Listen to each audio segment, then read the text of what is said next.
Oh, yeah.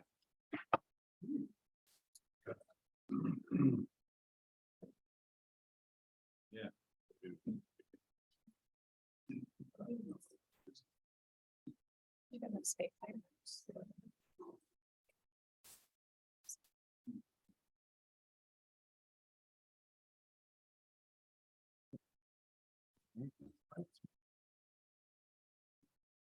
Just have to say it. Yeah. Not yet.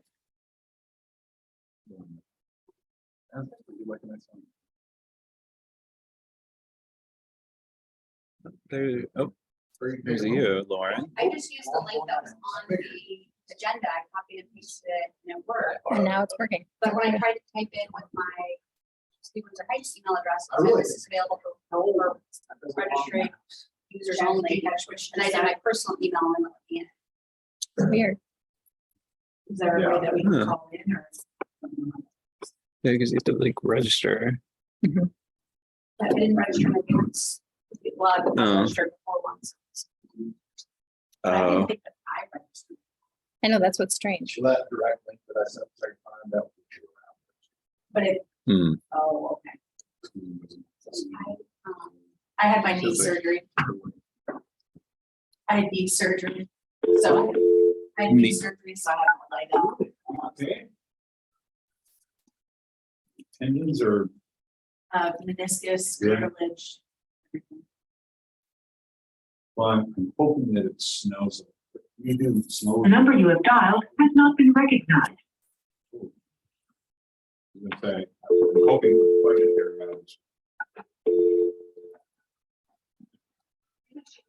Good story about the knee for surgery, like her motocross days are behind her. or Oh, yeah. something. Sound good. This is Rita. Can you hear us? I can hear you just fine. Outstanding. All right, Teresa, you Thank ready? you. And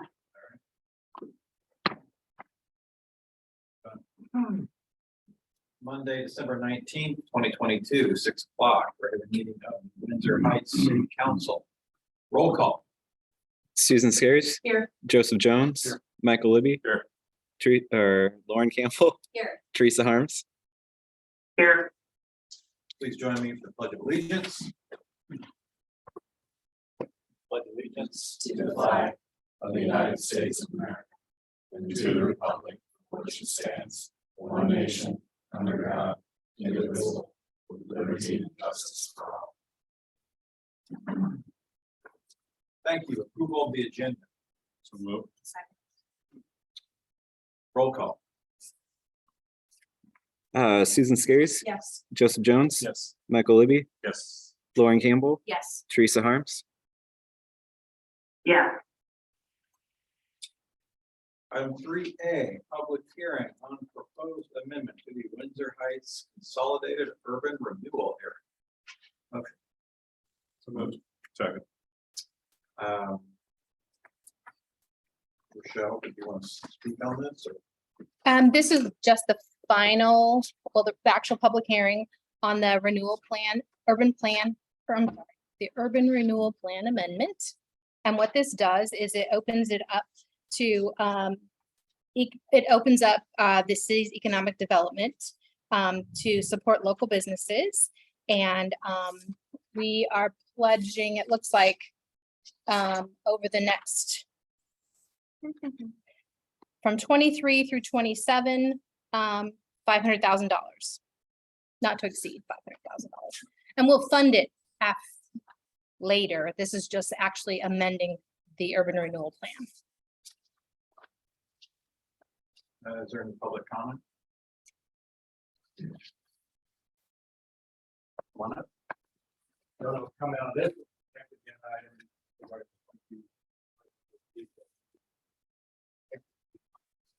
It's one and well, public hearing, so it's one and the same. Make sure your microphone is on. So it's fine. Yes, please. Thank you, Mayor, Council, for providing the time to allow me to speak today regarding resolution 22-55. I just one question for council. Name and address. Oh, I'm sorry. Rob Bishop, 1128 64th Street. That's an important part of the discussion. I apologize. So regarding this, when I first read about this, I was extremely upset. Couldn't sleep. I walked through it with my wife. Wife says to me, "Where are we going?" So as it relates to my property at 1128 64th Street, just to give you an idea of where that property is at, if you're not familiar with it, I know some members of the council have been in that area. But it's the end of 64th Street, dead ends and butts up against the Presbyterian properties. So it's a dead end street. And at the end of that dead end street, there's a fire pole. There's a 30-year-old blue spruce tree that I planted my son's book. There's a nice cedar woodshed I built, hidden my store, arborvitaes, or a park bench, and the tree I planted, working out there for 20 years in that area.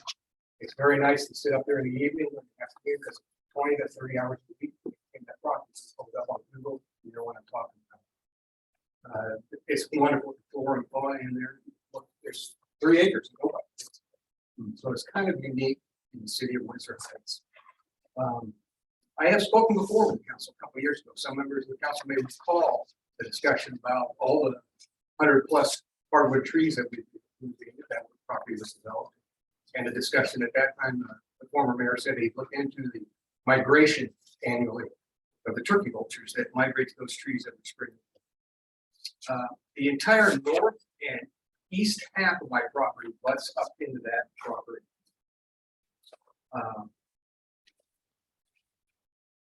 And that's the Presbyterian Church property. It's been identified for development, a comprehensive plan. There's been activity in recent years. I'm trying to develop that property. It's kind of run down now. The houses in that area might even be considered a blighted area with blighted conditions. My concern with resolution 2022-55 specifically it pertains to section 2, part 3, and amendment section, the financial incentives II, building or land costs. You want me to read through that, or are you familiar with those pieces of that?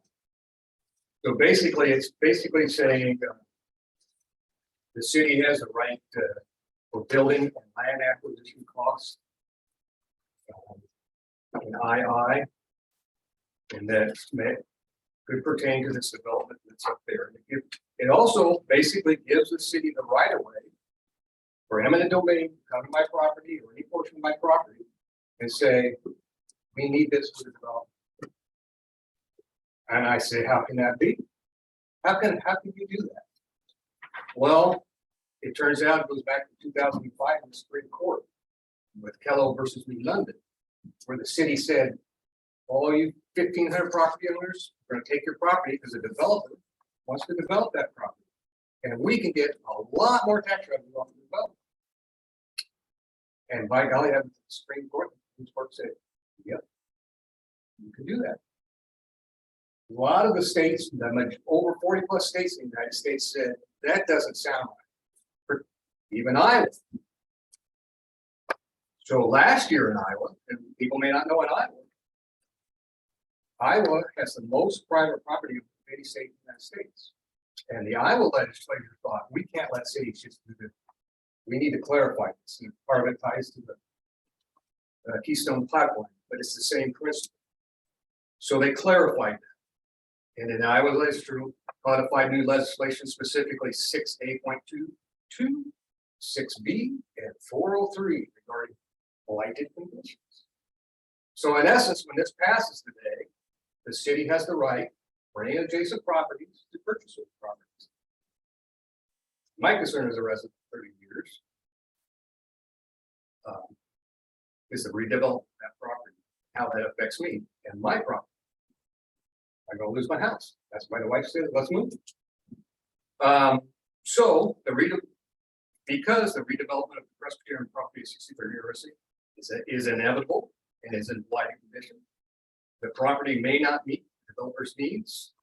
recall the problems that the city had when Casey's was looking to purchase and develop with access to that property.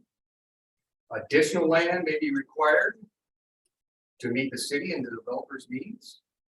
And the passage of 2022-55 will give the city the right to purchase my property, if they so desire. Which they might so desire because that's access to that development. The street right away exists on the east side of that property. Should you only take 20 feet of my property? My property value is going to drop. So the question I have before the council, does the city intend to acquire additional land or property adjacent to any of the Presbyterian properties on the south side of University Avenue now or in the future?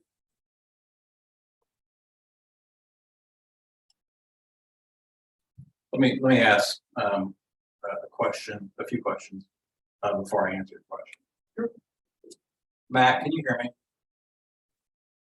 Yes, Mayor. Matt, this, I guess, first off, what we're talking about tonight, this is basically just a renewal of our urban revitalization plan, which was passed 4 years ago, maybe longer. That was the question. Yes, you're correct. And we have had, I think it's older than that, right? We have had this in effect for quite some time. Yes, the city's had an urban renewal plan for probably almost the entire time that we've been city attorney, which is 15 years. My second question is does this plan allow for eminent domain to take someone's home? Whether or not you adopt this plan, you still have the ability to exercise eminent domain if the council decides it's appropriate. This document itself does not affect your ability for condemnation. And as far as the process of that, I don't want an entire rundown, but I assume that's a pretty lengthy process. Not so much lengthy, but detailed and formal. There's a condemnation board that both sides present their position to, and it's the board itself that issues the ruling. It's not, in terms of lengthy, it's much shorter than how long litigation takes, but it is, it's certainly not something that happens within a few weeks.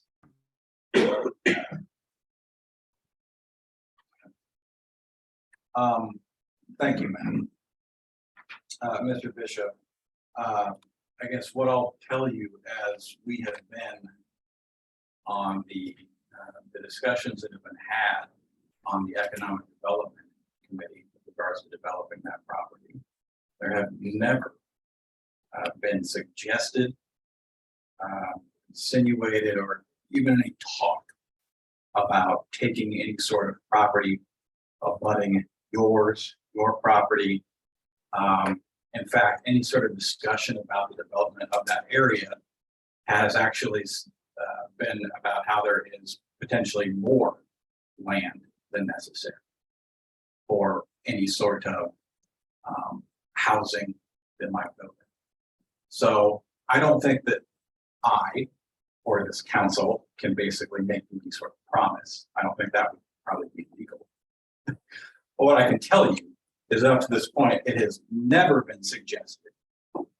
And I am not a voting member of this body, but I would tell you, I would certainly be opposed to any sort of suggestion of that, of which none has ever been made during the time that I've been as mayor. That is what I can answer to what you're talking about. Even prior to being on, when I was on the Economic Development Committee last year, prior to, this, there was never any talk about any type of eminent domain or anything along those lines. It was always just the property itself that was for sale and our little sliver of the property at 63rd and University. So I can say that much as well. I understand. So you understand my concern when in Part C, you're not intending to displace families, but you're spelling out exactly how you do that. And so I don't see what the need is for that language in this document if the city already, that has the legal right already exists.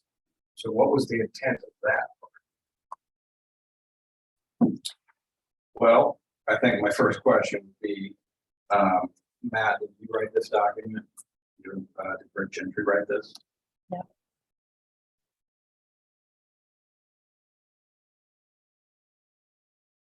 And Rebecca already answered that correctly. I'm sorry, I was on mute. We did not write this document. Rochelle? Sorry, Michelle. I'll go by Rebecca.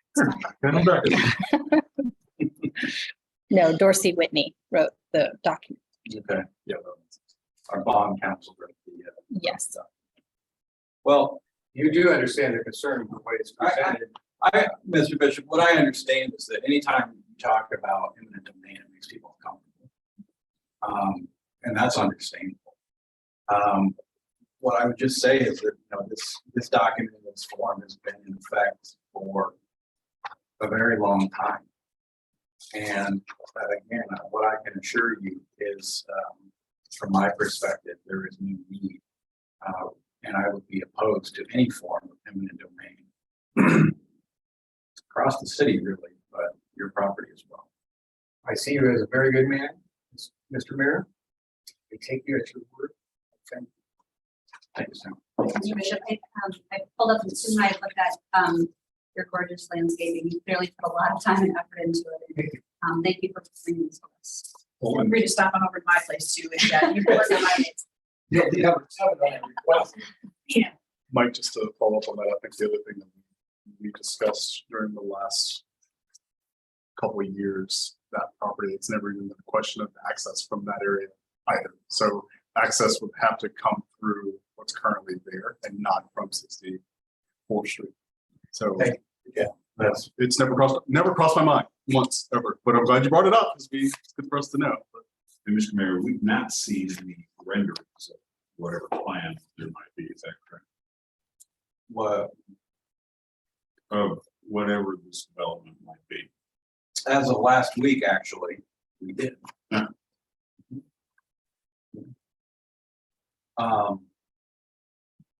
But as far as where we're at on that, What do you think would be with that? that was the meeting we had with Therese and the caliber.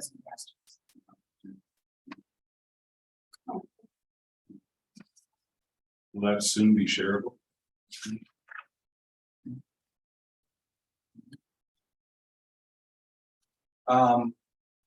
Is there any other public comments? Hearing none, motion to close. So moved. Roll call. Susan Skiris, Yes. Joseph Jones. Yes. Michael Libby, Yes. Lauren Campbell, Yes. Teresa Harms. Yes. 3B, consideration of resolution number 2022-55, a resolution to approve urban renewal plan amendment for the Windsor Heights Consolidated Urban Renewal Area. Okay, Second. any further discussion on council? Hearing none, roll. Susan Skiris, Yes. Joseph Jones. Yes. Michael Libby, Yes. Lauren Campbell, Yes. Teresa Harms. Yes. 3C, public hearing on proposed contract documents and estimated costs for repair or improvements to the public safety parking lot. Motion. So moved. Second. Justin or Chad?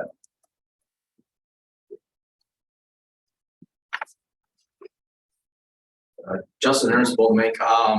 This is just bringing the contract from a bids a couple weeks ago. It was everything's came in under what we estimated. So just kind of looking to approval to award contract Calvin Country.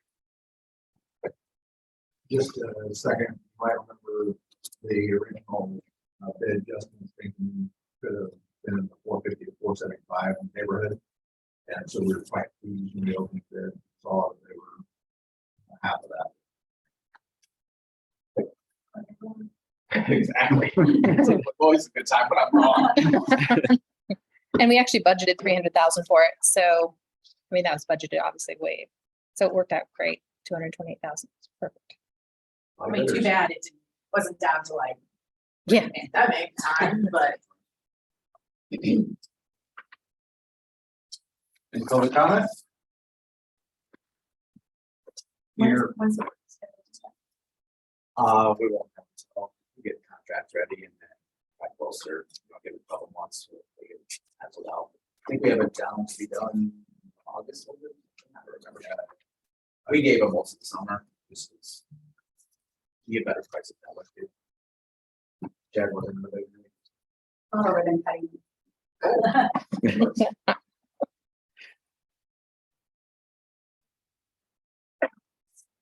motion to close public hearing?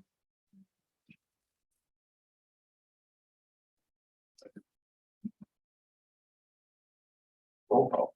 Susan Skiris, Yes. Joseph Jones, Yes. Michael Libby, Yes. Lauren Campbell, Yes. Teresa Harms. yeah, 3D, consideration of resolution number 2022-56, a resolution awarding public safety parking lot improvements projects to Caliber Concrete and an amount not to exceed $271.82. Second. Further discussion? Hearing no roll call. Susan Skiris, Yes. Joseph Jones, Yes. Michael Libby, Yes. Lauren Campbell, Yes. Teresa Harms. yeah, Public forum, this is the time set aside for comments from the public on topics of city business other than those listed on the agenda. No action may be taken. Please come to the podium, state your name and address for the record, and keep your comments to no more than 5 minutes. Public comment? Hearing none, consent agenda. Motion? Second. Can I pull 5A or at least have a conversation about that just real quick? We just need to change a name.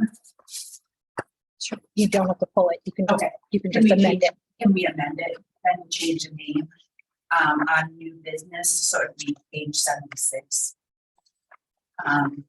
Barry, I'm sure he would love his name is Marks, but I don't think his last name is Marks.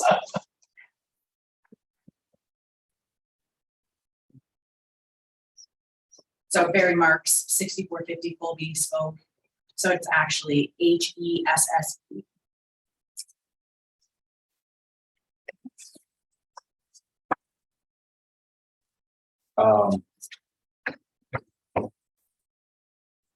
Joseph, did you make that original motion? No, I mean. Oh, yes, This, will you, that will send or modify. with that amendment? Okay. And was I second or? So Yes. With that amendment made, roll call. Susan Skiris, yes. Joseph Jones, Yes. Michael Libby, Yes. Lauren Campbell, Yes. Teresa Harms. yeah, Item 6A, consideration of resolution number 2022-59 and resolution honoring public safety director Eric McCluskey.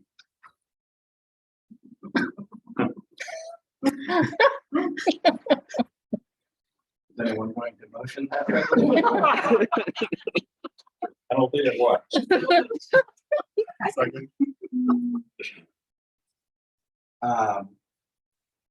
This is obviously, as laid out here, a resolution honoring public safety director McCluskey. Council is not in its full, I guess, capacity tonight. And further, we don't have the nice printed, nice paper and everything. So we're gonna save that for your going away event. I'll read it.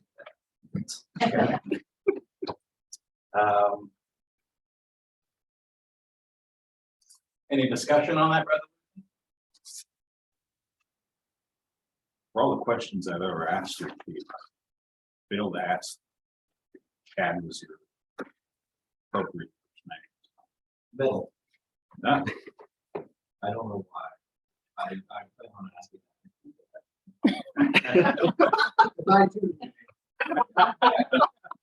When you reach the ripe age of 30, we're asking. Good for you. Roll call. Susan Skiris, Yes. Joseph Jones, Yes. Michael Libby, Yes. Lauren Campbell, Yes. Teresa Harms. No. Was it Eric or was it? Are you changing your vote or? Oh, no, I said I'm kidding, yeah. We don't really want it to happen, so we're trying to like pretend. All right, 6B, consideration of purchase agreement with Pierce Manufacturing for the replacement of a fire engine in the amount of $705,733. So Second. Chief? So as you'll recall, at least during my tenure, we've had the ERP replacement plan. And that lines out large scale replacements of vehicles, more costly equipment so that we can plan that out years in advance. That allows the city to put away a little money at a time, or in this case, a lot of money at a time, to build that up so that when the scheduled replacement comes to light in the ERP, the money is there to fund it, versus the city having to come up with large expenditures at the last minute. The engine is one of those items. It's actually scheduled for replacement in FY24, which will begin July 1 of 23. As we've talked about with patrol cars and the dilemma we went through getting those, fire engines currently are anywhere from about 2 years to 3 or 4 years out on orders right now. This particular bid shows a time frame for delivery of 22 and a half to 23 and a half months, so 2 years out from the day we ordered. Captain Boyle has done a lot of work on this and should be commended for his work and diligence on going through this process as well. He and I have worked with several vendors to try to develop a truck and a quote that fits the needs of the city while also balancing those needs against the cost, because they are an exceptionally high priced item. And in doing that, we've gone back and forth with a handful of vendors a couple of different times to get that number down from where we originally started. In the early discussion, we were thinking it was going to be somewhere in the area of 850,000. The first bid from Pierce was 748 and some change. And then we've got the current quote that is a prepay option of 705 to 733. In talking with Finance Director Rochelle Swisher, she had brought to light, and I'll let her speak a little more to this, the possibility of using some ARPA funds for the purchase of the truck and then taking the ERP money that has been set aside for the truck and moving that to council desire as far as flood management or streets or anything like that. But there's some time constrictions on the ARPA funds, so I'll let Michelle address those right quick, and then I'll finish on the truck. It does help for the ARPA funds. If we utilize the ARPA funds, it helps us in two ways. Number one, those funds must be committed by FY24. So you have to make a commitment and then they have to be spent by FY26. And from a flood mitigation standpoint, we really aren't there to know where that we could even go in that process. The other issue is reporting. So if we pay for the truck with these funds, I can report that we paid for a truck with the funds. If we do a flood mitigation project, that means there is multiple steps to go through to tell them how we spent the money, who the contractors were, who subcontractors were, all kinds of reporting that has to happen. This is literally just using the money and then replacing the money with ERP funds. So and then we can use those ERP funds for anything.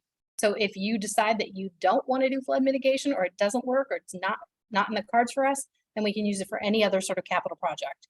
So it'll always be there. That money will always be there. So it's just a different place to take the money from, is all. And it's dollar for dollar. So you're not- Dollar for dollar. So, and then with regards to the truck, our first out engine is, you'll note the council action form is 17 years old. The National Fire Protection Agency recommends that you take the first out engine off the first line or front line at 15 years. We're 2 years past that. We'll be 4 years past that before we ever see a new truck. The second truck is 30 years old.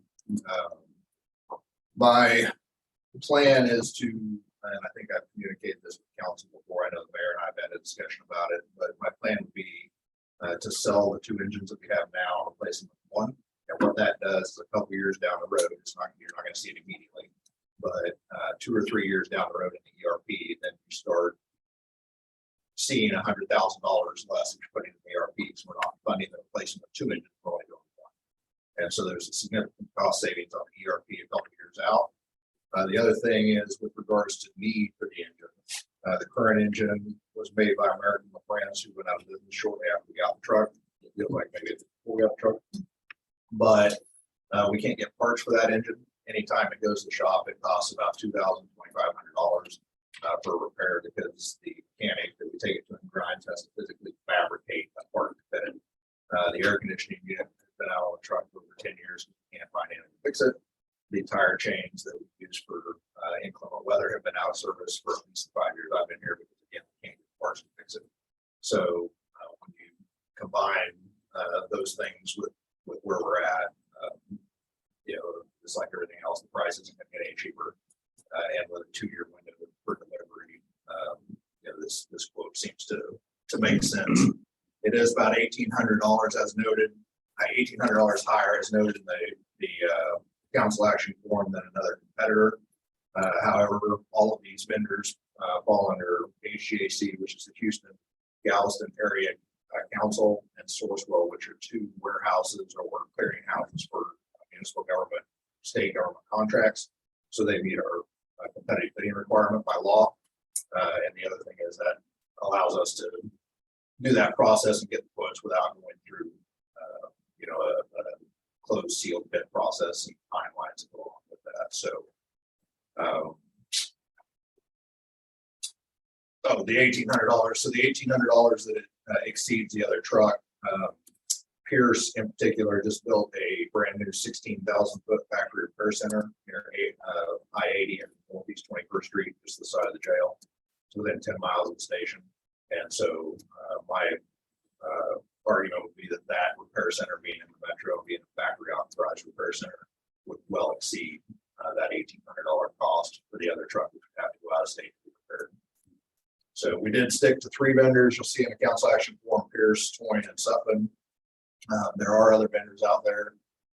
There are some lower cost vendors out there, but we didn't want to get back into the position we're at with the American brands, where as soon as we buy the thing, we can't get parts or support for it. So we want to make sure we had a solid backed company. Pierce has been around since 1913, I believe. They've got a pretty strong foothold in the emergency apparatus. And Metro in particular, Urbandale, West Point, Johnston Grimes are all buying Pierce, so it'll fit well in the Metro. It is a shorter wheelbase truck than our first out engine, because that on purpose as well.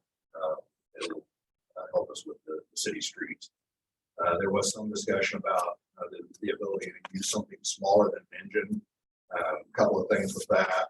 ISO, your insurance for your house, fire insurance, that price is based on an ISO rating. If we don't have what's called a type 1 engine, which is a structural firefighting engine, then your insurance is going to go up. The other thing is those smaller units don't have the capacity to carry what we need on for structural firefighting, which is what we're going to have to see. And that includes air packs, hoses, ventilation fans, all those compartments on the truck are full of stuff, and it's stuff that we truly have to keep along those least all those. So I'll answer any questions you may have.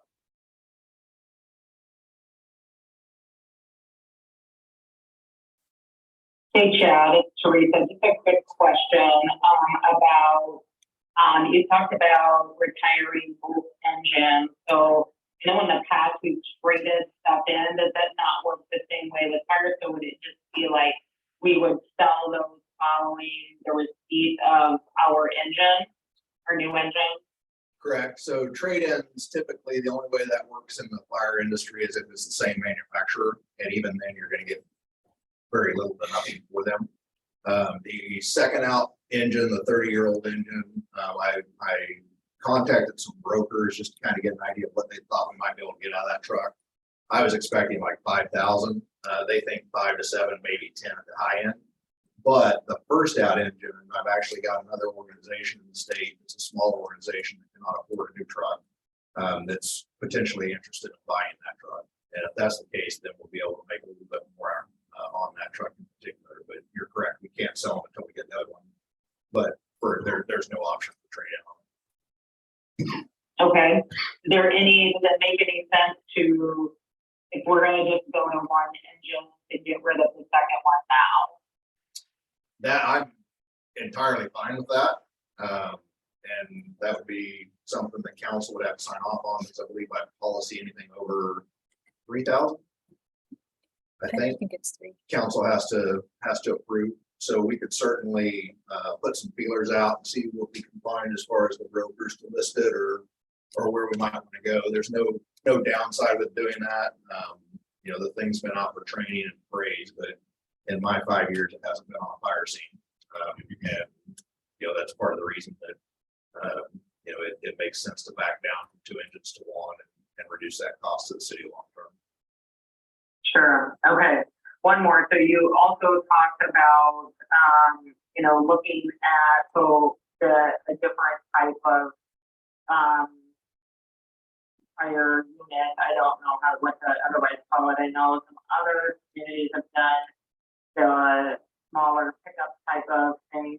Is that something you would recommend in lieu of the second truck, or we just don't truly have a need for the second unit at all in any way, shape, or?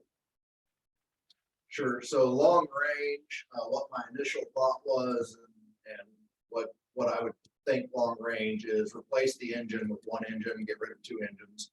And then we still have an SUV that was scheduled for replacement in 19 that we did not replace. It was taken off the replacement by the budget committee at that point. And so that's still a need. And what I would recommend is replacing that SUV with a pickup that had like an ultra high pressure system in it. And what that will do for us is a couple of things. Number one, that SUV is used by paid per call staff to respond to calls after the truck's already left the station if they happen to come in. We also allow our team to use that for training, so we would still have that opportunity. But that truck could also be used for smaller incidents, especially if we have to get out on a trail. Say we have a fire down along Walnut Creek on the trail under the bridge. We can't get there with our engine. It's too heavy to get out on the trail. So something like that would have that opportunity. We could also use it for dumpster fires, car fires, things of that nature that would be a little more nimble and a little more mobile. But again, our primary fire danger is going to be commercial fires. We have to make sure that we address that. But going forward, ultimately, long term, my recommendation would be 1 ambulance, 1 engine, and then a pickup or UHP, ultra high pressure, and then the command vehicle for the fire that the fire captain is currently driving. So you would effectively reduce the total vehicle count by 1 engine for the fire department. Okay, that's helpful. So is that currently, or will that be in whatever proposed budget that you prepare for Rochelle before you leave? Will that be outlined so that that's in the ARP and with a timeline and all of those sorts of things? We do not have the pickup and the ultra high pressure unit in the ERP currently. But yes, it's outlined. Captain Boyle and I have talked about it. I think Rochelle and I have had a conversation about it. So everybody knows about it. We haven't plugged it into the ERP yet because we weren't sure on the timing of the engine. We can do it now. Okay, thank you. One last kind of finance budgeting piece would be, I guess just for rest of the council, I'm okay with the kind of the shell game with the, I don't want to call it game, the shell of the money for ARP dollars, because we do have to use them. But if we do that, I want it to be very clear that we still are holding those dollars for flood mitigation, and it's not a guessing game, or it's not I want it to be, if we would choose to do that, then I want it to be very clear that those monies are then being moved out of the ERP for flood mitigation into that fund, so that we don't lose sight of those resources that and have voted and committed to doing. I would definitely do a resolution for you guys to approve if we do anything with this, so that so we have those funds set aside completely for the flood mitigation. Thank you, Rochelle. You're welcome. Further discussion or questions?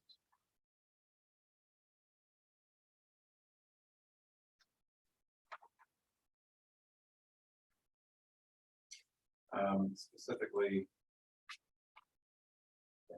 The public, our public safety committee met last week and, some great information that you just shared with us. We had a great conversation about it, and, Darren Scaries, who I was, used to be on our, fire staff, commented about some of his frustrations of the longstanding current equipment and voiced his, support for replacing the engine, and, our consensus that we reached, I believe, during that meeting was to move forward with the purchase. So all right, hearing no further discussion or question. Roll call. Susan Skiris, Yes. Joseph Jones. Yes. Michael Libby, Yes. Lauren Campbell, Yes. Teresa Harms. Yes. Thank you. 6C, consideration of raise grant agreement.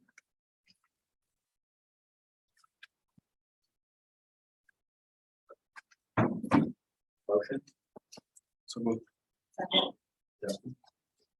Yeah, so before Dennis left, we chatted about possible funding options and working on other funding throughout the city. And one of those came up was the RAISE grant that's recently been working its way around for phase 2 of 73rd Street. This, what I have, kind of a little outdated, just because this thing's a continuous fluid operation.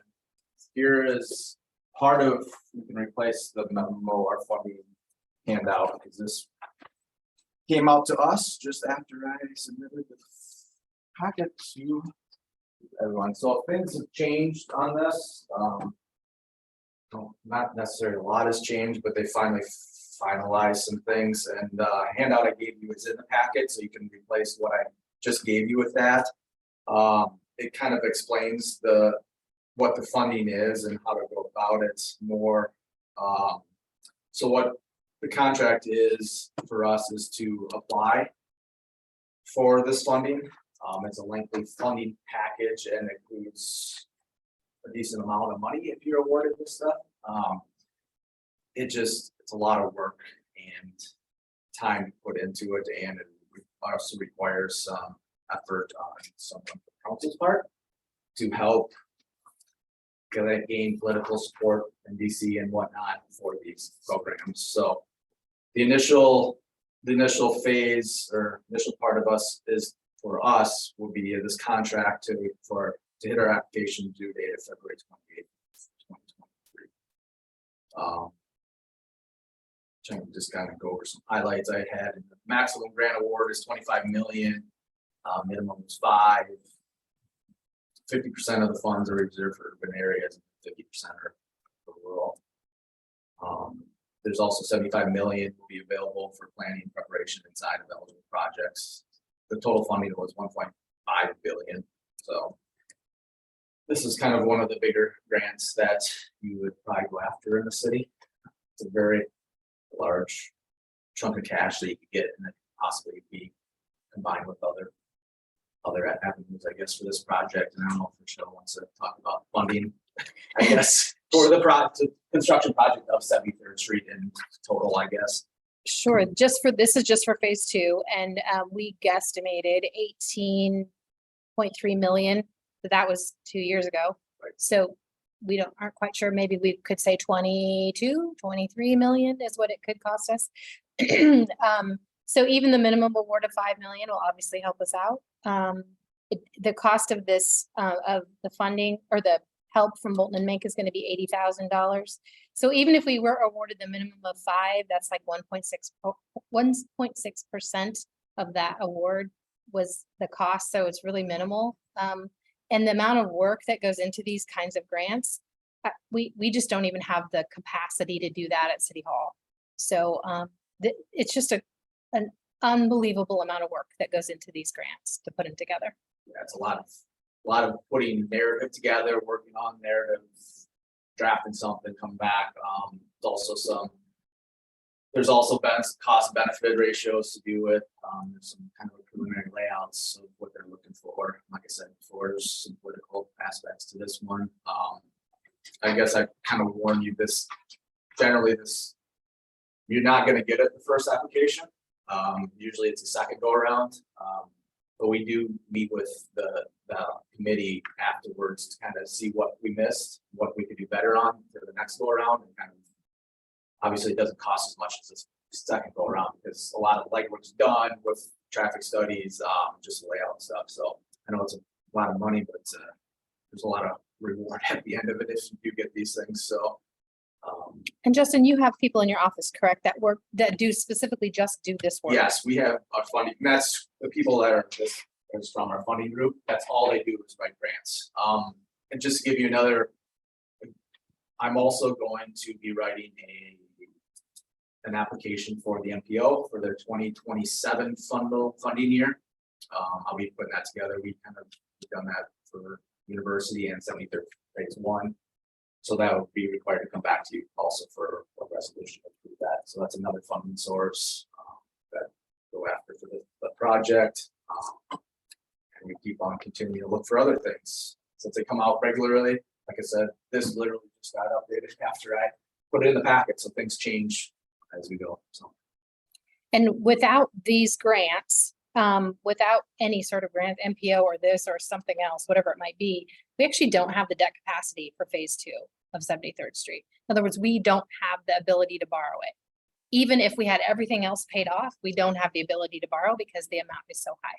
So we have to have grants of some sort in order to do 73rd Street. Phase 2, I should phase amend 2. that. Phase 2. And Phase 1. 2 is from Center Street to University. So it's a good stretch. Businesses, and I believe West Atlantis, Paradise Street, going up here, whether it's this year or the year after. We learned some more. Well, I think based on the amount of money it's gonna cost to do this entire stretch of street period, we need to layer as many different possible funding sources there, right? So Yes. no stone should be left unturned, so we don't have to try to bond for it and also do other things. Exactly. And we did budget for phase 2 design for FY '23. We did budget $460,000. So that $80,000 would just come out of that piece. So it is budgeted. Unless, Justin, you spend all the money. So don't spend all the money. Don't spend all 460,000 in the first couple of days. Is there a cash back? Yeah.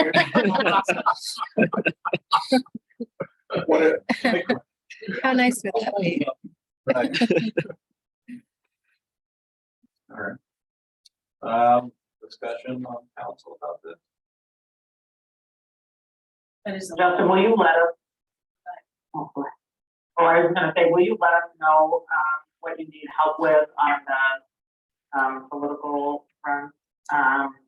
And so Joseph knows a thing or two in that space, and I'm happy to help. Been doing some things with that on, with other clients at the federal level too, so. Sure can. I think Joseph knows about this already. Further discussion or questions? Hearing none. Roll call. Susan Skiris, Yes. Joseph Jones, Yes. Michael Libby, Yes. Lauren Campbell, Yes. Teresa Harms. Yes, 6D, consideration of Fulton Park design contract. Motion. Second. Justin. Me again. I guess this is continuation off of last council meeting when we were directed to come back with the scope and fee for the design. For how we discussed phase 1 construction and then design up to 90% of the other phases 2 and 3. With a date to be determined depending on funding. And that's kind of the reason why we stop at 90% in case some funding source comes in and we have to scramble around and change how plan sheets, both quantities are numbered and whatnot. If that and something else changes, like a sewer. So,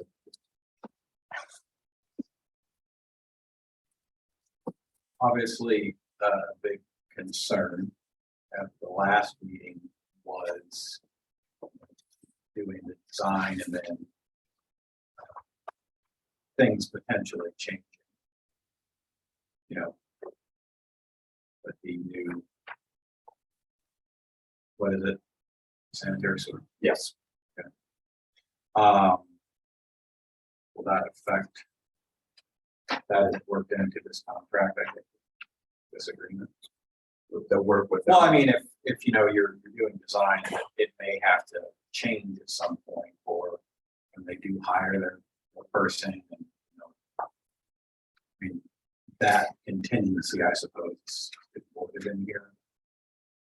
Of changing the design. I don't know if we did, I guess the thought on that was that we'd work with them to figure out a design that would go in between the stuff we have. So that's the intent. Yes, that's it. And trying just to explain exhibit B a little bit, I might be confusing. This, since we've already had a contract for topographic survey and soil borings, the new contract isn't 500,000. It's adding on the 498. So the total contract in total would be $515,500. Does it make sense? You're looking at this chart. So the amendment total is what was before you right now. We just added what the total contract would be. Any questions about that?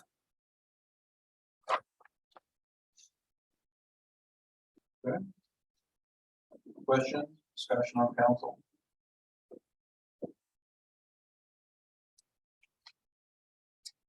Hearing none, roll call. Susan Skiris, Yes. Joseph Jones, Yes. Michael Libby, Yes. Lauren Campbell, Yes. Teresa Harms. Yeah, 6D, consideration of strategic vision phase 3. Motion. Second. Okay. I think, Rochelle, as it was explained to me, we already signed the contract. We did. It was just a matter of maybe the direction about how we wanted to do phase 3, we just need to decide on. Yeah. Council, that is. Or if you wanted to do it at all, what you want it to look like, yes. Well, council. I don't remember exactly what we talked about. That was a few weeks ago, but I remember that we had discussed moving forward and continuing on with this, but I don't remember the next step was dates or what the next step was, other than we were going along on a great path, so let's just keep going instead of stopping and waiting for the next city administrator to come through, and we just need to keep pushing through. I think there was sort of the question about whether or not you wanted to continue, but I think more importantly was sort of the method about how it was to be done. Because I think Scott had said that when we go over, if we do a phase 3, we could either do a 1 3-hour session or Yes. 2 1.5 hours, I think. And I think we said a 2 hour and a half The 2 is what I nights. said. And it's just, that's what you're That's talking what we're, and about. that's what I would say, because I think that's the best for everybody. Yeah, that's a long time. That's a long time for brain to be engaged, especially behind. Teresa agreed.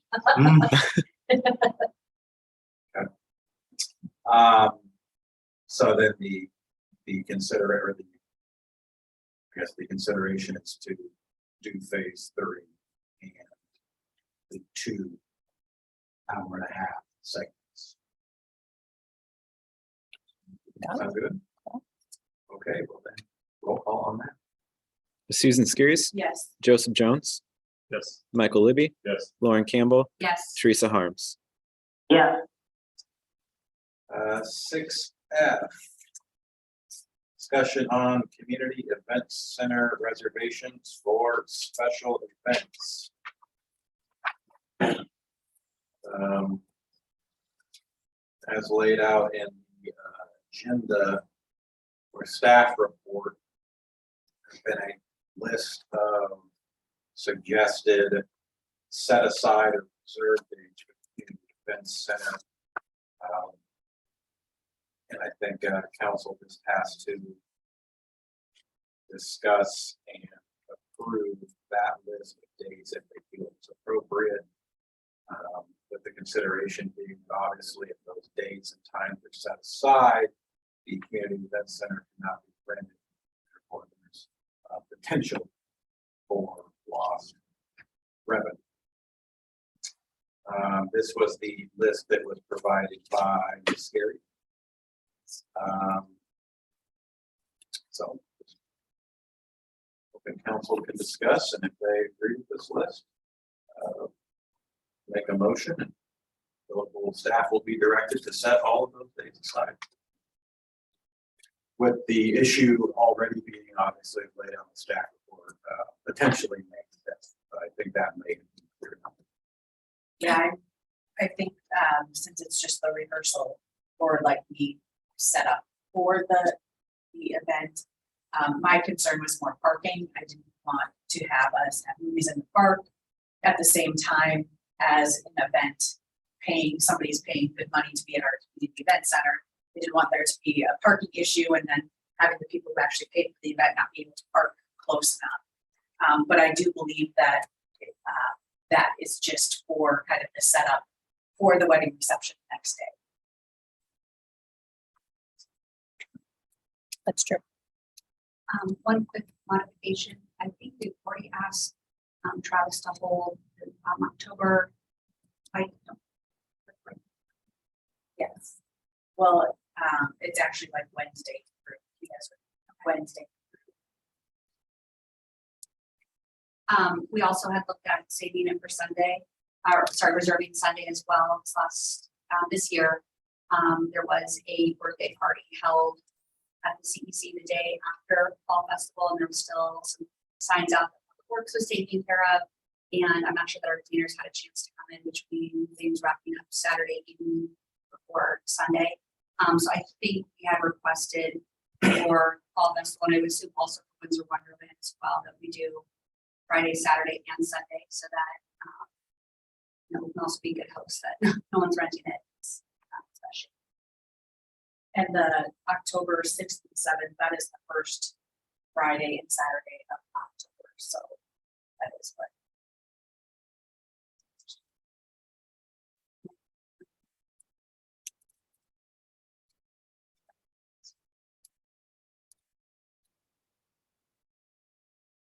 So to be clear, is the ask then that it's the October 6th through the 8th? So it would probably be the 6th is a Friday, so we would do Thursday through Sunday. For the Fall Festival. At least Friday, not Thursday, but I know that we're trying to set up on Thursday for the Fall Festival. To have everything ready by that Friday.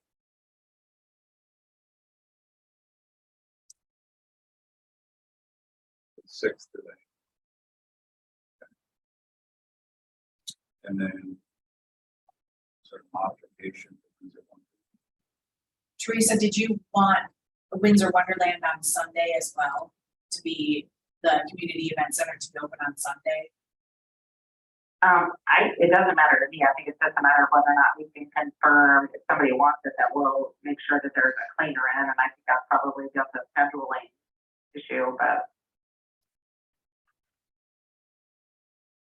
Because I only have you scheduled for this Windsor Wonderland is only 2 days this year. Mm-hmm. And my vision, I think, is still for that to be the situation, but so again, if somebody needs it on that Sunday, as long as obviously just need to make sure that we have a cleaner identified to get in there and do needs to be done.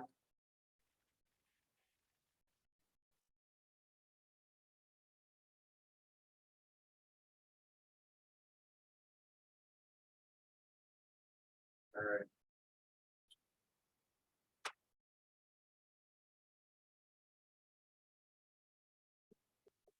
So you get the lack of preference being stated on that. The modification to this list then, the 6th through the 8th of October, the remainder of the dates remain in effect. Further modifications? Does Travis already have a schedule for October 5th through the 8th? I could not answer that, to be honest. I don't know. Keep on saying 6th. I think 5th is the Thursday.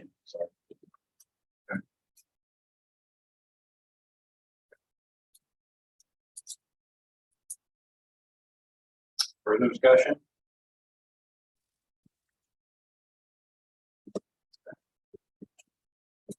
So are we, I'm curious about the Tuesday nights. Are we That's actually just to the outside, that's not for the Not community inside. event center. As far as what I know to be planned for Nights in the Heights, we've never had it. We've never had the community event center saved for them.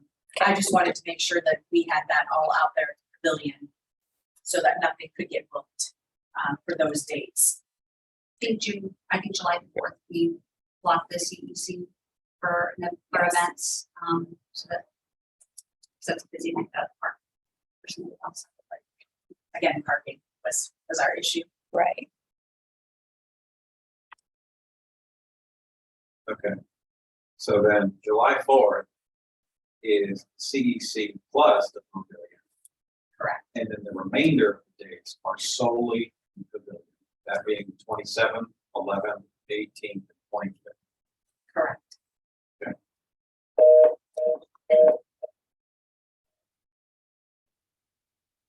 And then August 1st for the community or the National Night Out.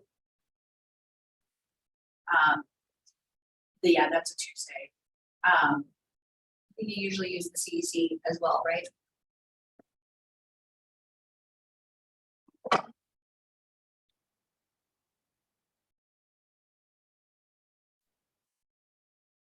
Do you need us to reserve the community event center for National Night Out then also? Sorry.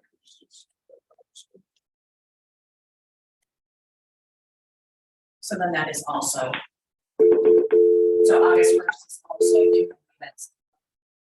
But this, Pavilion? yes.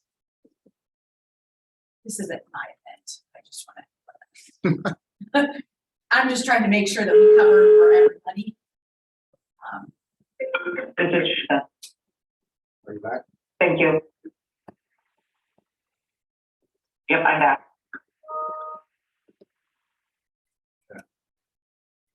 So do you want me to run this down so that? Okay, so October 5th through 8th is the Fall Festival. That would be Community Event Center as well.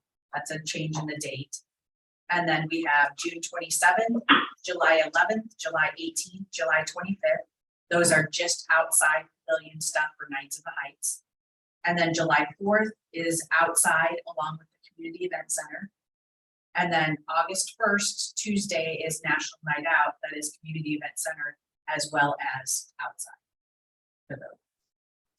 All the movies in the park are pavilion. Correct. And that's just so that we don't have to, we don't have to have a ring. We can always push it inside.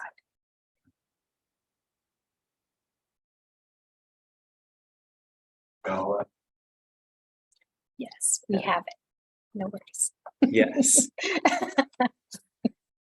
Got it all written down. I'll send out an email to you just to make sure. and No, then- I do. Okay. Meeting's recorded too, so.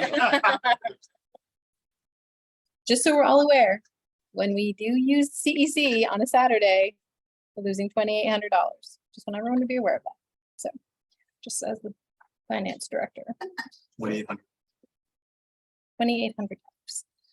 I think the only one, well, the 22nd, I think we're still kind of even trying to, that was something that Dennis brought up, was Earth Day. I have no idea what we're even planning for Earth Day. I don't know. And if we. If April we need to 22nd. Discuss releasing or whatever. Got it. Yeah, I was not sure about the 22nd, if it's not booked already. It's not. It's not, he didn't. Okay, good.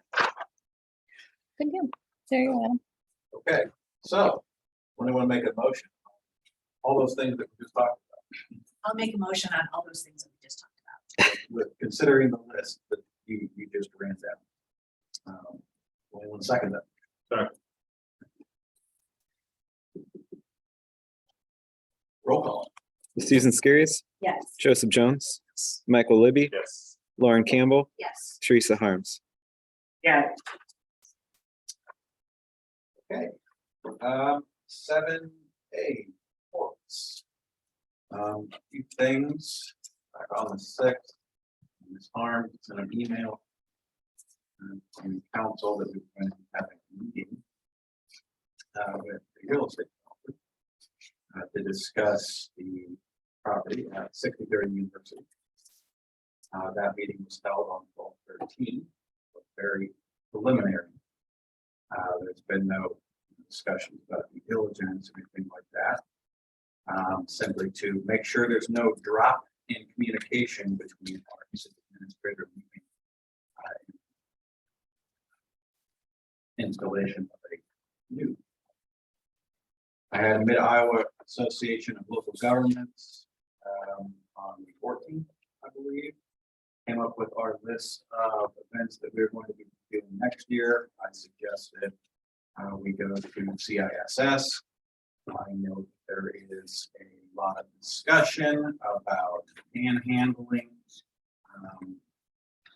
I feel like some of it is often callous. And it would probably benefit elected officials, especially mayors, to potentially see what type of conditions houses people live in our community and the type of things that would drive them to. 12/16 special events meeting. I was only present about 20 to 30 minutes before I had any real job things. The series will lay that out its entirety. Today we had our ad hoc committee for the hiring of the public works director. We came to a consensus on offering a job or offering the position to somebody. Michelle is going to give us an update on that, assuming that we come to an agreement, council will be notified, we may have a special council meeting via Zoom for that person to be appointed to the position so that we can get things moving in that front ASAP. That is all from me. Ms. Harms. Yes, good evening. Thank you for indulging me electronically this evening. So Matt met last week and we got an update on the legislative agenda for the Iowa League of Cities and kind of what the expectations and thoughts are for the 2023 legislative session. Just noting that there are a lot of new members. There are 54 new legislators elected. Windsor Heights has a new senator. Claire Scelti is our new senator, not new to the legislature, but new to our community after redistricting. And then, of course, Jennifer Comfort remains our state representative, serving our community and living in our community. And then the two new local government chairs, Representative Shannon Latham from Franklin County and Senator Jesse Green from Boone County. So just kind of recognizing that we're new members in the leadership positions, or not two new members, two new chairs to the local government committees, and those, and understanding and knowing that government efficiencies and property tax are high on the priority list and are being talked about, amongst the legislature, or legislative leaders in particular. So, more to come on those issues, but I just bring those forward to kind of keep on our mind, as we move into the legislative session that starts on January 9th. Also, the Icon Water Trails met, at the same time as the Greater Dwayne Partnership Legislative briefing. And so I'm going to meet with Hannah Inman next week to get an update from her. So more to come on that in our January meeting. But they've been very successful in securing some grant dollars to move some things forward. And so again, more to come on that space, but that they're continuing to move forward and get some hires and keep things moving forward. And then as the mayor said, that we met with developer interested in 63rd and University space. It was a good conversation, and hopefully more good news to come on that front here in the near future. They did reach out to council, or there was an email sent by Dennis to that they were open and willing to meet with any council members. So if anybody's interested in having a conversation and learning more about their proposal and kind of where they are in their process and that sort of thing, happy to share that information, and they're open and willing to meet with anybody on the council who would like to meet with them to further that conversation. And then finally, just a follow up and all the thank you notes on my end for the Veterans Day donations and sponsorships, and Winter Wonderland got out the door. So very proud of myself. I needed to acknowledge it. Thank you. And because I won't see everybody, have a very Merry Christmas and Happy Holidays, whatever that is that you all celebrate. So. Public safety met last week, and from the outcome of that conversation about the fire truck, let's talk about chickens and the other things in the city. Special events meeting, as Mayor Jones said, that Susan will be speaking on, I'm sure too. And then, as Mayor Jones said, the public works director interviews. So that's all of that. Not much of anything. Good. Thank you. First of all, happy second day of Hanukkah. It began this evening at nightfall, and early, you have a Merry Christmas. I'm going to be doing my final coffee with council on Wednesday, the 21st of this week, seeing how Saturday is pretty well booked.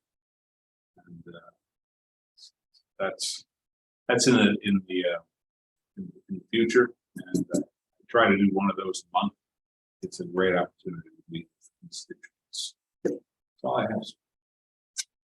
Jones. We met for DART the day after our last meeting. We chose an interim CEO, Sherry Curtis, and Elizabeth will stay on through just right after our January meeting as CEO of DART.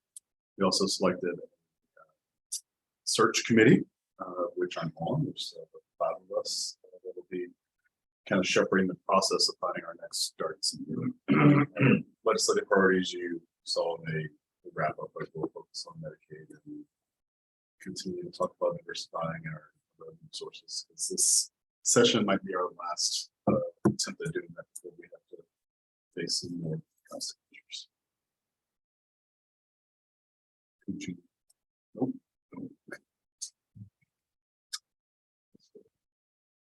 The special events committee met on Friday, and we really didn't have much of a discussion about much. We have received updates from the foundation, talked about the luminaries, so little push here to go and buy your luminaries. They're still selling them or giving them out with a donation up until December 22nd. I know that we received our 23rd now. Hey, we just keep bumping it back. Hey, we might make it to New Year's. So up until December 23rd, you can still purchase them for pickup on the 28th of December down at the Community Event Center, and the time is from 5 to 8 or not. I guess I don't. It's in the evening sometime. So if you have questions, you can contact us. We'll make sure to send you in the right direction on that. Talked about the dates and trying to look to see what movies we should show for this next movies, the next 6 movies that we have, along with trying to make sure that all of our events, the dates are saved and held so that we can have our special events like everybody is enjoying. I did attend the Civility Summit last week. 4 hours. It was yes, it was 4 hours long, and I attended that. It was actually, even though it was 4 hours, it kept me, I was glued to my phone, and I really didn't have too many sparkle squirrel, I'm gonna start cleaning moments, which is very good for me. So it was good to hear Windsor Heights was brought up with our strategic planning, and they never stated our name, but of course I knew that they were talking about us at our meeting. It was fun to see how Scott was kind of excited about our future. So that's always good to hear that somebody's excited about our future, just like we're excited about our future. So we had the ad hoc community or the public works directors interview today, and will be fun to get that position taken care of and hired. And just want to say thank you to Chad for all of the hard work that he has done in the 5 years that he's been here with us. And I really am not going to come to terms with him leaving, because I might actually cry, and we don't want that to happen. So thank you so much for your service, for everything that you've done for the city. And I don't think that everybody knows all that Chad does for the city, because it's not like he is just a public safety director. He is a public safety director. He's a friend. He's a chief. He's go fix it. He's the IT guy. He's, hey, I need to know about food trucks and can they park on community event center property? And he can come up with the answers to this. So definitely not just a public safety director, but sad to see you go. So thank you. You know, Susan, I did an interview just last week, I think it was, with Robert Palmer. Yes. And one of the things we talked about was the Civility Summit. And I asked him a question, and I thought his answer to this was pretty good. He said, "Are you preaching to the choir when you do this?" He goes, "Yeah, kind of like church, you know, but we're hopeful that the people who are impacted by this will then go out and spread the message further." And I thought it was a pretty good answer, because all the people that were in that Civility Summit all agreed this is what we need to do. But at the end of the day, are we really making a head?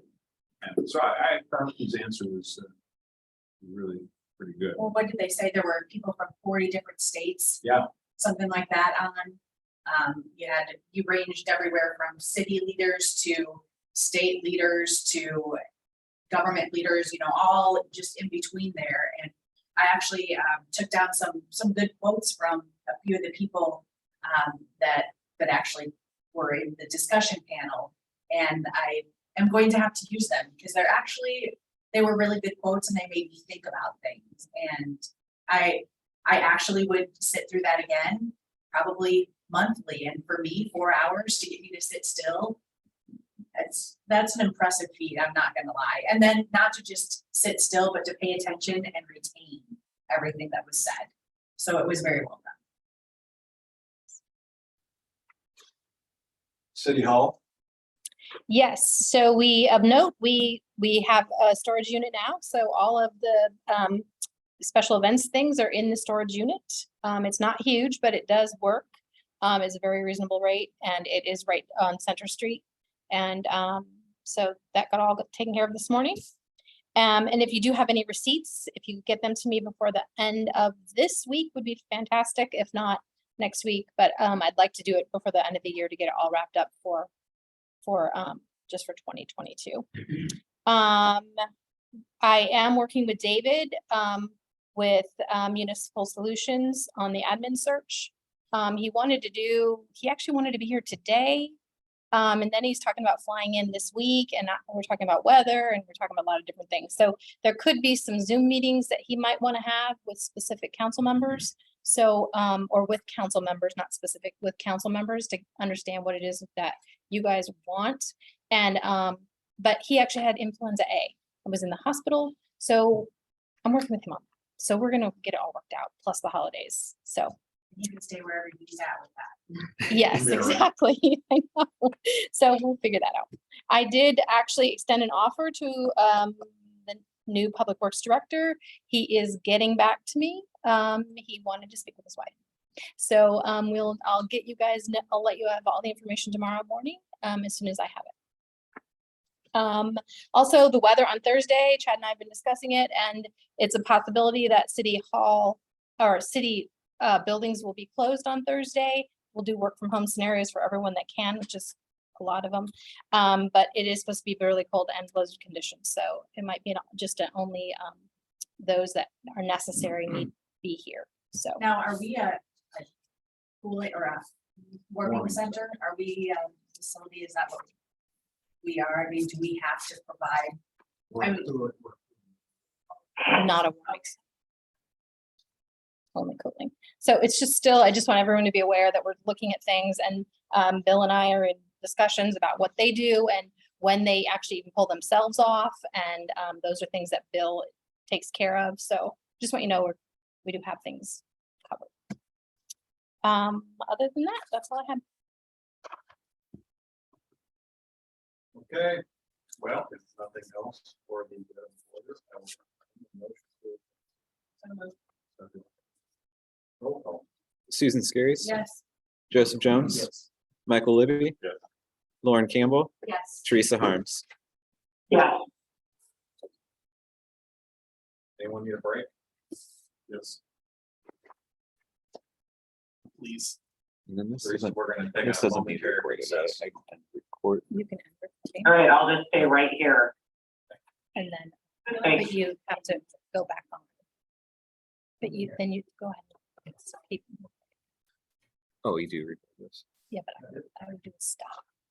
Hey, guys, this is Matt. I would love to spend all evening with you, but I just want to check, do you need me for this session, or if not, I'll hop off?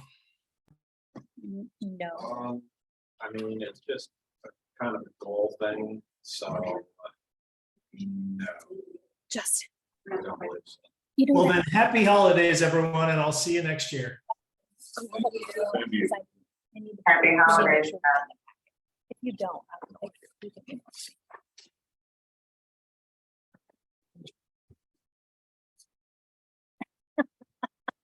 Fantastic, thanks. I'll make sure that gets updated. Thank you. Maybe I hope it does back on.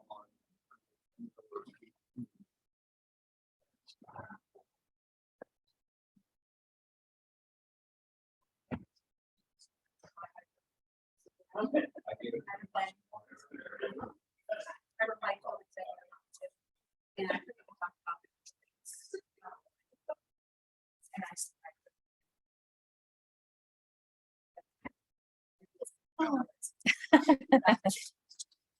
And I was a little surprised. I don't think there's a lot of interest. We need to take time to get it together. That was most. I mean, I'm more than happy to set up time with them. We're talking about.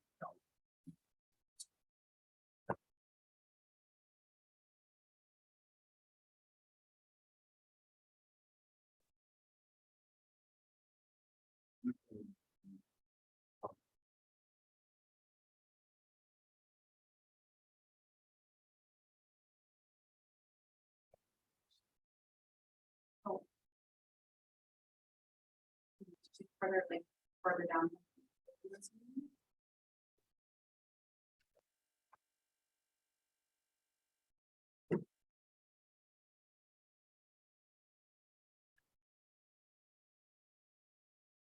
Joseph, are you good? Yeah, I think that. Very well. Sorry, really bad. I don't even know. 25 years, so I have figured it out by now. No. No, it's Oh, not okay. the master. Um.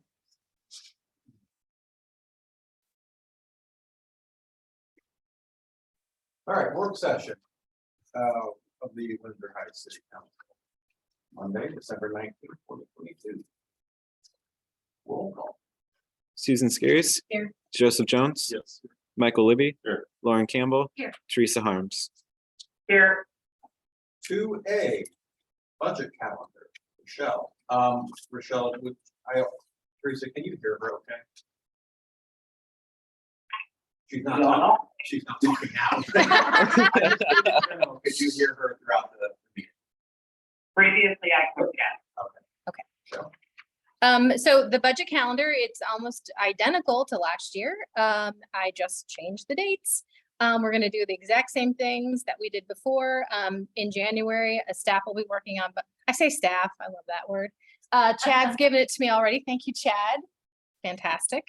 Staff is me. We'll work on the budget documents because Chad's going to leave. And then on 2/6, we'll do a budget presentation with an updated CIP. Justin is actually working on the CIP with me to make sure that we have updated numbers. And then he does have a couple of projects that are stormwater. I'm sorry, not stormwater, which is the storm sewer, sorry. Those will be on there as well. He's going to update that. And then, so we'll have a public forum on the 6th. And we'll do the budget presentation. We'll give you the big binder. And then if you want individual meetings to go over it, we'll do that 2/13 through 2/17. And then the Personnel and Finance Committee will review it on the week of 2/13. And then we'll do a work session on 2/20. We'll set the maximum property tax public hearing. We'll have the hearing, we'll approve it. We'll set the public hearing for the budget and we'll adopt the budget. So that's the next 3 months. The next piece then is the goals. And these are the what you have in the packet is the goals that were adopted on January 18th of 2022. Some of these goals we've met and we reached, maybe we need to revise. So it would be great. I know this is the first time you're seeing it again, but if you guys could take maybe this time and then we'll come back in January and maybe look at these goals and see what we can relook at, reword, add to if you so desire. These are great goals, so you don't have to add anything if you don't want to. But I just wanted to get them out there, back out there in front of you. Is there anything anybody would like to talk about with the goals? So Rochelle, when I looked at the goals, there are some that are, I agree, good. Some of them have been accomplished. Some of them need to be tweaked to move on to like potentially a second phase of a project. I'm wondering if you could take a stab at doing a red line and with the idea that some of the things have been done or need to be fairly updated, you know, the equipment revolving fund annually, that is, that then there, I believe the first plan is on here, right? Yes. And so developing that. And then if we haven't done anything on something, either acknowledge that, you know, maybe do that in a different color or something, we can recognize that is something that we haven't made progress on. Yeah, that's a great idea. I can do that. I'll bring it back to the meeting on January 16th. Wishful thinking. Yeah. July. July, I know, like July. Yes, I'll be bringing it back on July 16th. If you guys are okay with that. Yes, I'll do that. The next thing then is just a revenue snapshot. And this is just quick information. I'm not going to give you, I didn't give you anything in writing because these are all estimates. Very, very, very loose. I'm even going to say guesstimates at this point. There's a few things that we do know. FY23 rollback was 54.13 and FY24 rollback is 56.49. So as a homeowner, that's better for you. They're going to roll back more. So you're not going to have, you're not going to pay as taxes on as much. So that is a good thing for homeowners. And that will affect your tax rate. I mean, even if your tax rate goes up, you're still not going to pay as much on all of your home. They're rolling it back just a little bit. The road use tax last year or this fiscal year was 128.5 per capita. Next year's 130. I never budget what they say, so I think I actually budgeted at like 120. So next year I might budget 122 because their estimates are always really high. It seems like, and we never get in what they say. So I'm just more conservative on that end. They did tell us that they think there'll be a decline in the lost revenue of 3.4%, but for us, it really equates to about $8,000. And that's because I do budget conservatively. I don't budget all that revenue. And so actual revenues and then a 3.4% decline equals $8,000 for us. So it's not a huge issue. And that number it'll probably be about 1.1 million is what we'll end up with in revenues. Although I was talking to some of the finance directors and we were talking about the new Aldi and someone said, hey, don't you think you're going to increase your, don't you think lost revenues will increase based on the Aldi? And the question is it taking away from someone else? So because people are coming there or, so it's all relative, I guess. We'll see what happens with the Aldi, if it actually brings us any more actual lost revenues or not. Probably it will even it all stuff out. There's only so much money to spend. So it could be. They can take away from other holdings too. It could be. Could be. So we'll see. But most of those Aldis are in Polk County, so it's all Polk County. So we all share. Right. So we'll see. Hotel motel tax, that there's usually no change in that. The backfill is not really an issue for us. I have never budgeted 100% of our backfill, and backfill will eventually go away. We actually have another 2 years of backfill, but that's just minimal revenue for us. We did get preliminary numbers from Polk County. I actually got them on Friday, which is great. Very preliminary, very tentative. But it does show an increase in our taxable value in about 5.3 million. So that gives us a big whopping like $36,000 more this year than last year. So there's that. And my big question for you guys is, our TIF revenue actually did increase as well. It looks like about maybe $100,000. We'll be getting in a little bit more for TIF. The question for you guys is, something to think about. I don't want you don't even have to respond. Do you want the levy, the total levy rate to stay the same? And, or do you want me to lower it?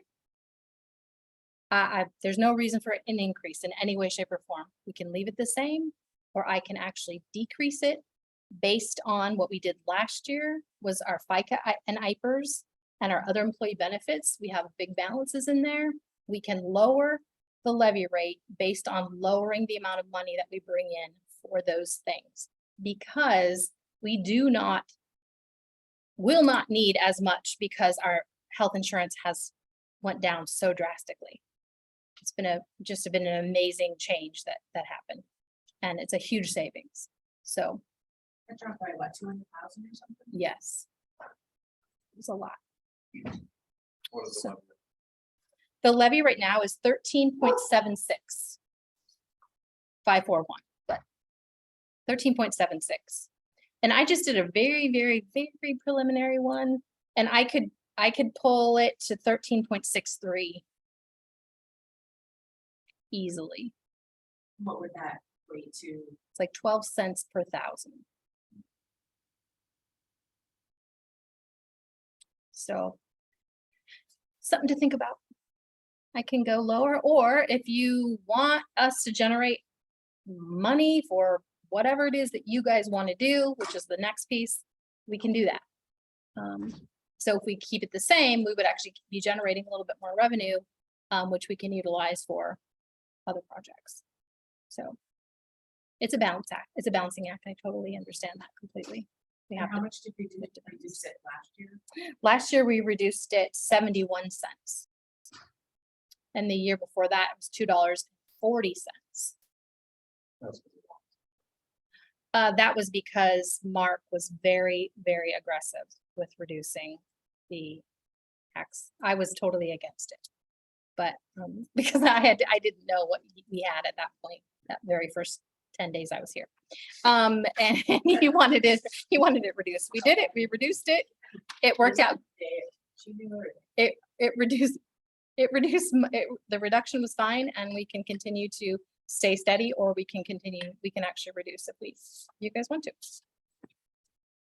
The next thing then, any questions about that? Is projects that you would like to see, or things that you would like me to look at adding into the budget. I can tell you what some of those were last year, if anyone is interested. It was a pretty good list, and we actually had most of those things are being done. So the work session last year, notes from council, special events, park improvements, have priorities in place based on a CIP, budget the ARPA dollars, do work on the roads, repair current sidewalks, minority business grants, affordable housing, streets, flood mitigation, better lighting under the bridge near the dog park, and solar lights. So those were things that were on here from last year. I think something we might want to consider is where everybody wants to that's very important. Roads cost money. They do. And so we continue to do things. One thing I've really noticed, and I spoke with Dalton about this many times before he left. The sidewalks that we do have in Windsor Heights are in really bad shape. Especially there's some really bad ones. I think on the 76th maybe, and then on my street there's tree roots taking up. Narrow. Yeah, but I think if we would consider, like a cost sharing program with residents, because they are responsible for fixing the sidewalks. And if we could incentivize that to maybe spur some sidewalks to get redone, I think that would probably be helpful. But we have to be a significant sum of money. But I think providing residents some financial incentive to repave the sidewalk, their own sidewalks that they're responsible for, would probably help a lot of it. That's a great idea. I know that at one LA, I don't remember what it was, but Lauren and I sat through talking about like a mural and the grants that are available for murals, and looking at thinking about like Little Brother the wall there. I know that they're looking at a patio, but, you know, just to have something, because when you go into even say Jefferson or, you know, DeSoto or all of these different places, they have something that says the city name with a bunch of artwork. And you have a lot of people that stop and take pictures, even downtown Des Moines, you know, all of that stuff. So like a water. Yes, like the Waterloo pic, that's it. Have Joseph pose for a photo. Yes. That's how that public art is. So, you know, to have something kind of like that, where we could have people come, take pictures, you know, and make everybody want to come to Windsor Heights because it's so much fun. Exactly.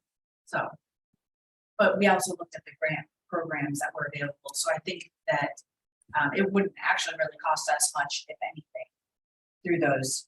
through There's the some, grants. there's some grants that are even 100% funding, you don't even have to have the matching fund for it. Is there any idea what those kinds of things cost?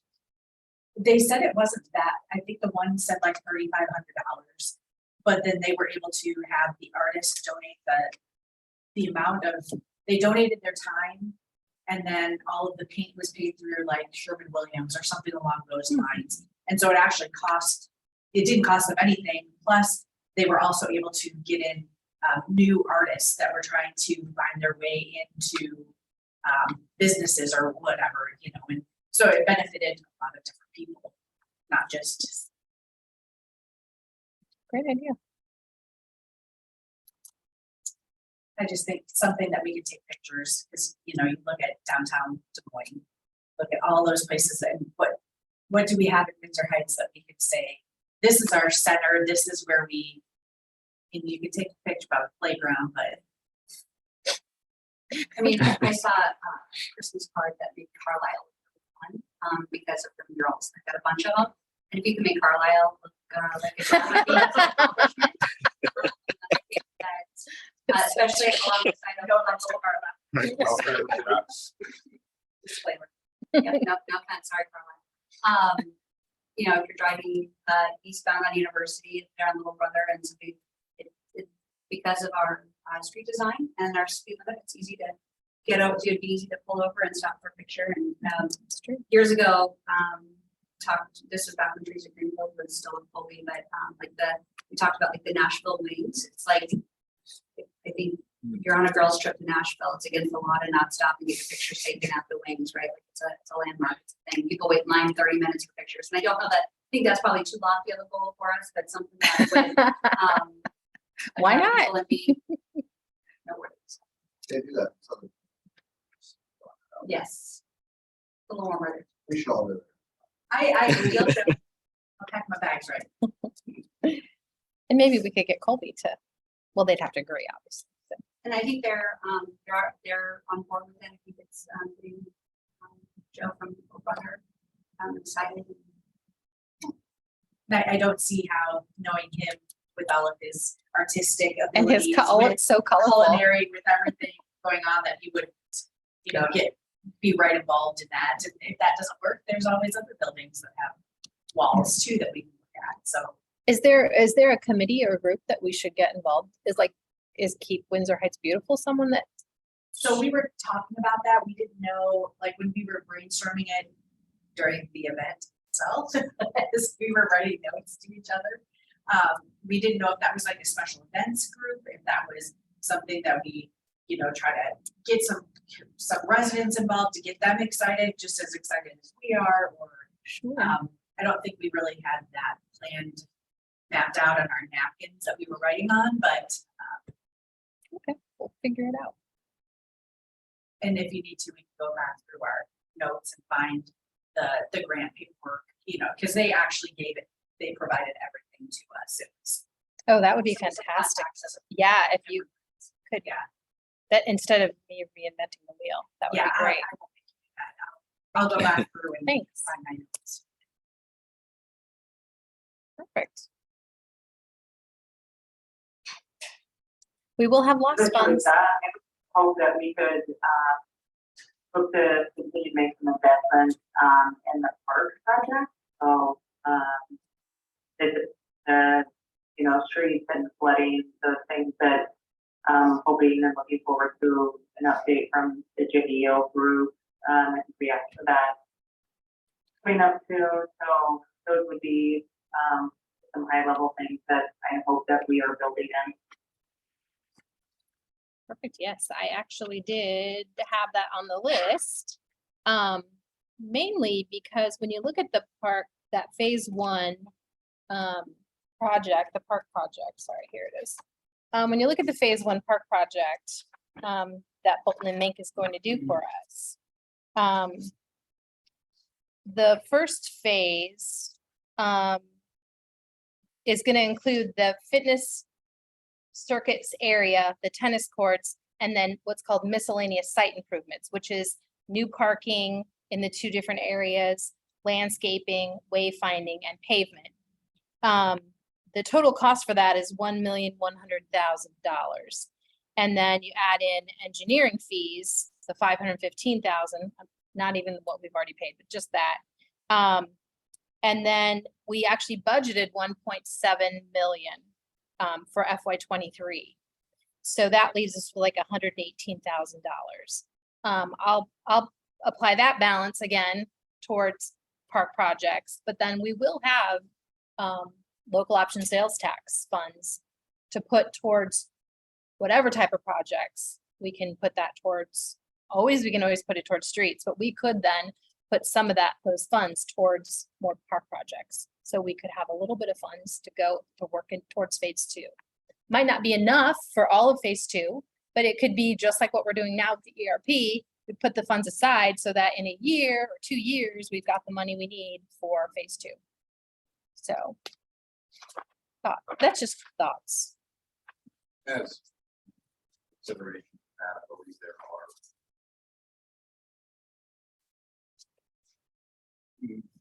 more than 15, less than 20 unscheduled infrastructure projects. 11. Oh, yes. And some of them are not, an overlay here and there. But not in this. So if there's a way, some of those potentially be unscheduled forever. There's also the steam bank stabilization phases, which those are budgeted at $500,000. That seems really high. Did we not do one of those or two of those? In fact, they weren't that much, were they? No, that's a great question. Like they were. So, And I think part of that was we were looking at a stream bank stabilization project. We were looking at a grant, and that grant, we did not get that grant. So that one fell through. That was like $750,000 is what that one was going to be. And that one fell through from the DNR. So yeah, things to all keep in mind. no very specific. The Civic Center. The CE Center. No. The bottom construction. Oh, gotcha. That's very Yeah. An actual building for all of us to be in at once.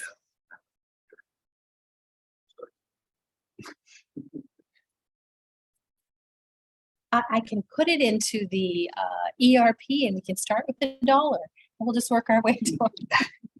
And in 25 or 30 years. Might be a little bit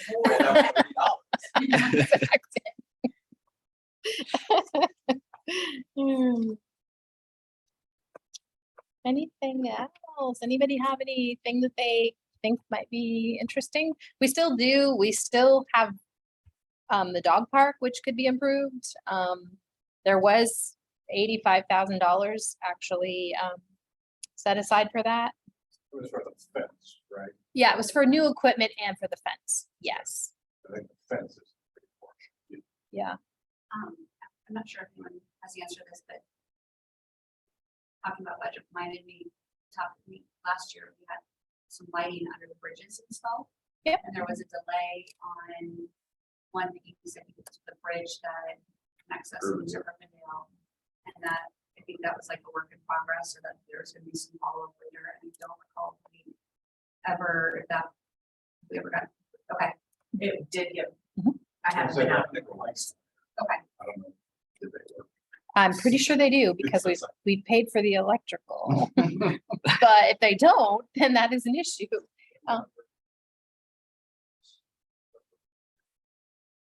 So they were on. I knew the ones under 235. I was thinking that the last stage was up on the north end of the trail. Because we had That to shared with Carbondale. Right. Yeah, because we had that Right. problem with Rivendell and Mid-American, right? There was that confusion and I haven't been on the bike. I'll stop by. But I'm almost positive we actually worked with them and it is all done. So, but if it's not, please let me know. We'll make sure that it gets taken care of.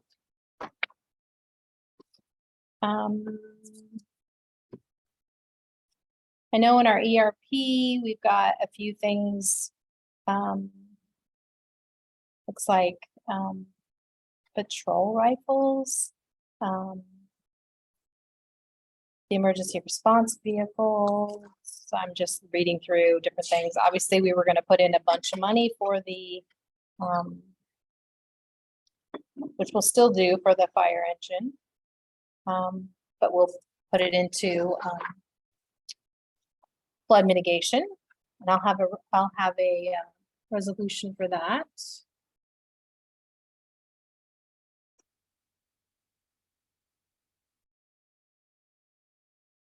And then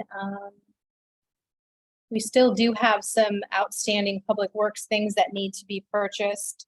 I mean, since 21, we haven't bought any of these items. We have it budgeted. We have the money in there right now for an end loader and actually 2 dump trucks. And then for 24, we have a asphalt truck. All those things are budgeted. The money's in there for the ERP. Just hasn't been spent. Now is the end loader, is not the one Council decided not to buy. that Yes. was repaired and it's in working condition. That we are aware of now, yes. There's a bunch of, yes. So hopefully the new Public Works Director can take a look at that Yes, and, it sounds like, yes. And then there is the 2 dump trucks and still an asphalt truck, so. And a few things for the IT budget, like $20,000 worth, not a lot of money in there, so. Public Works is the one that needs to spend a little bit of the ERP, it looks like, to update our equipment. And like we do know, just like Chad's truck now and the vehicles, it's taking a long time. So we kind of need to at least look at buying those so we can even get them in a year or 2 years or 3 years. Unfortunately, things aren't, it's just not coming any quicker, it doesn't seem like. So that's all I got from that perspective, from the ERP perspective. Is there anything else besides the obvious roads? Anything else? I like your suggestion for launching or some sort of program to help offset the cost of the sidewalks. I know when I bought my house in 2013, my neighbor next door apologized because his sidewalk was not in good repair. And he said the city had told him he needed to fix it. He told him he couldn't afford it. And then they left him alone. And then that house has changed hands 4 more times since then. So I don't think it's gotten better. So would it be affordable? People would be a nice opportunity. I know when I asked Dalton about that, because when Teresa and I were out walking during the wonderful days of construction on College, the sidewalks, were just horrible. And I asked Dalton, and I said, so why are we not working with people? And he said, well, A, people got upset when we talked about the sidewalks, and B, they're small, so we would have to make them wider and there'd be more issues. And so it's just easier to keep them the way it is than to force people to do that, so. True, that is easy. Doing nothing sometimes. Poking the bears. So I just said, okay, I'm Harder. just gonna leave that one alone and move on to a different. This is the perfect project for the new city administrator. Whoever, no, the new city administrator, whoever that guy is, or woman is eventually. But I'll put it on the list and we'll try to find some funds to funnel into it. Anything else, you guys? You guys are so easy. Oh my word, this is super simple. And then you'll tear it all apart. Okay, any preliminary ideas about keeping the levy rate the same, or do you want to see it reduced? I can bring you both. I can leave it the same, I can reduce it. I can increase it, I agree. stay the same. Yeah. You said lower, stay the same. I can bring both. So how much, what are we, because I hate the fluctuation, you know, I mean, like if it looks like in the next year or two, it's gonna go back up, I'd rather have us stay the same so that we don't have people upset that it's going up, you know, and we just keep bouncing around. There is that. Do we have any idea? I mean, is that even anything you can predict? I do, I can. Yes, I can. I actually, I think if you, our debt service number is going to get a lot less in the next few years, the actual amount that we levy, because we front loaded 2020B, because we front loaded that, we paid like 1.7 million every year. That amount now in 2 years goes down to $150,000 a year. So we'll have a lot more funds. We don't have to use so much debt levy. So that, Taking it back out, that we said there. right, so there's the issue. So you have to balance. So And does it make sense to leave it alone?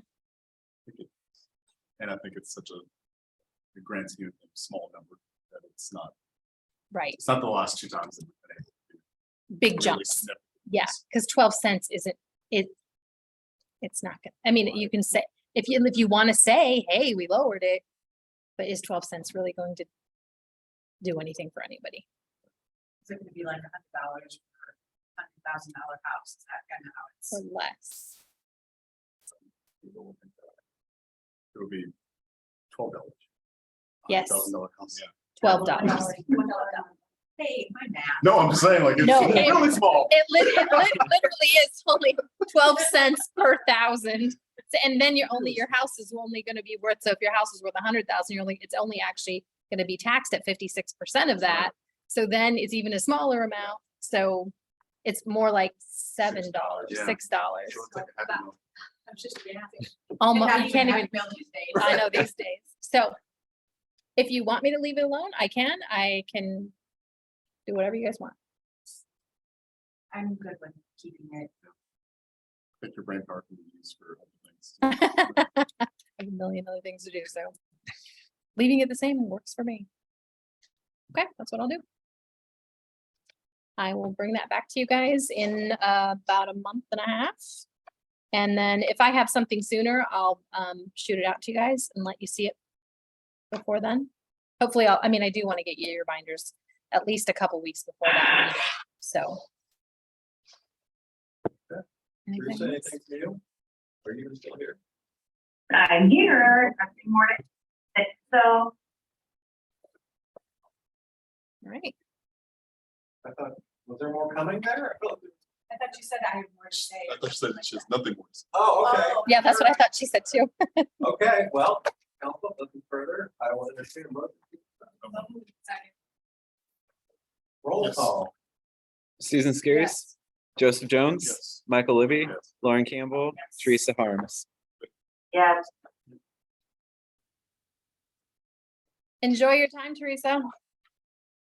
I will. Enjoy the Alex. nice warm. Yes, I heard it's cold. Yes. Bye-bye. Goodbye.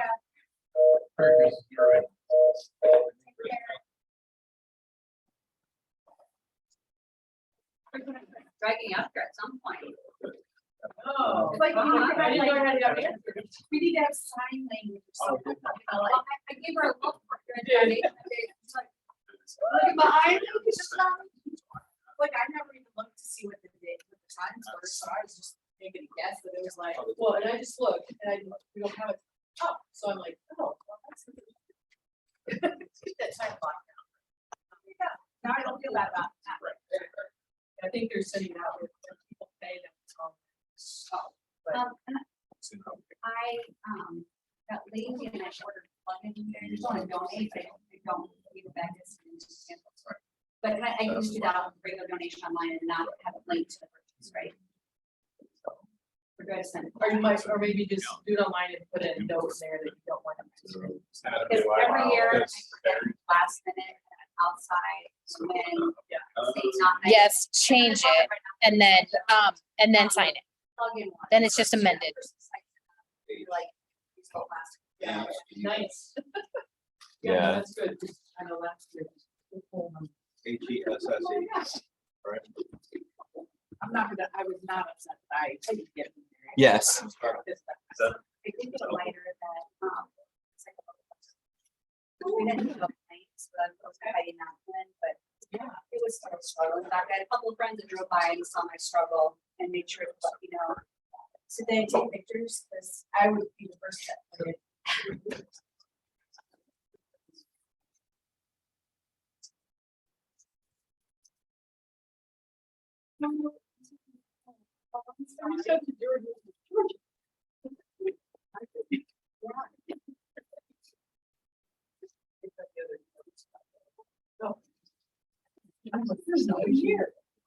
So Bill just said to me, he said you make